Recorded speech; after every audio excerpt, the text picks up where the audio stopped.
Dentang lonceng gereja mengingatkan masa kecil dengan suara beduk di musola atau langgar dan masjid di kampung. Ketika beduk magrib ditabuh, tua muda dan anak-anak menuju tempat ibadah. Setelah sholat magrib dilanjutkan dengan belajar mengaji sampai waktu sholat isya.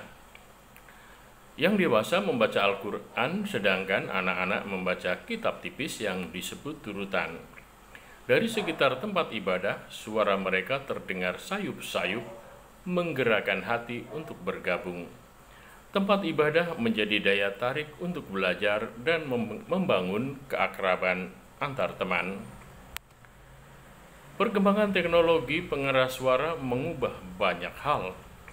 Suara azan tidak lagi memakai corong dari seng yang dibuat seperti trompet yang besar, melainkan sudah memakai toa. Suaranya terdengar dari jauh melampaui batas-batas kampung. Makin lama banyak kegiatan yang dilakukan di tempat ibadah ditonjolkan dengan pengeras suara.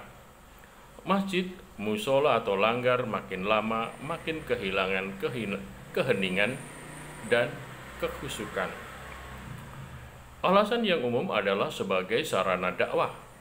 Hanya saja dalam masyarakat terjadi pro dan kontra. Yang kontra sering dituduh sebagai anti-Islam. Yang kontra memandang bahwa penggunaan pengeras suara untuk berbagai kegiatan sebenarnya kontraproduktif dalam berdakwah. Alih-alih orang tertarik pada agama, jangan-jangan malah menjauh untuk mencari keheningan.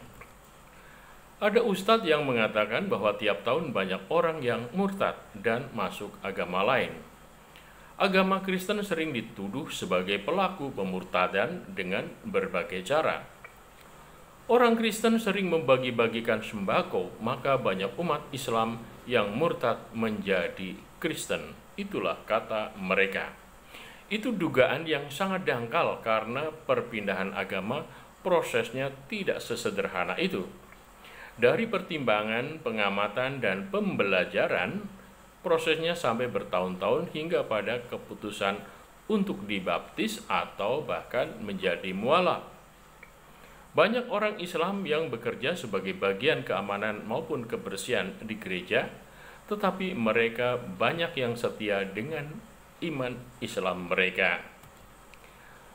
Kodrat beriman adalah hidup dalam keheningan.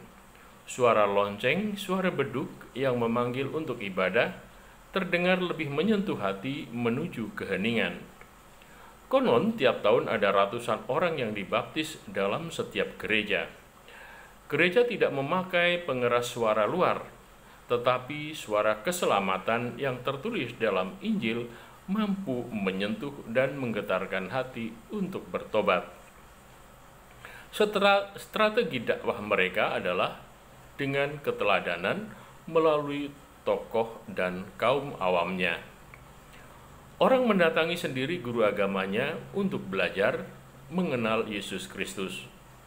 Meskipun harus belajar sampai 1 tahun, bahkan lebih, mereka tetap termotivasi untuk menjadi manusia baru. Salam toleransi.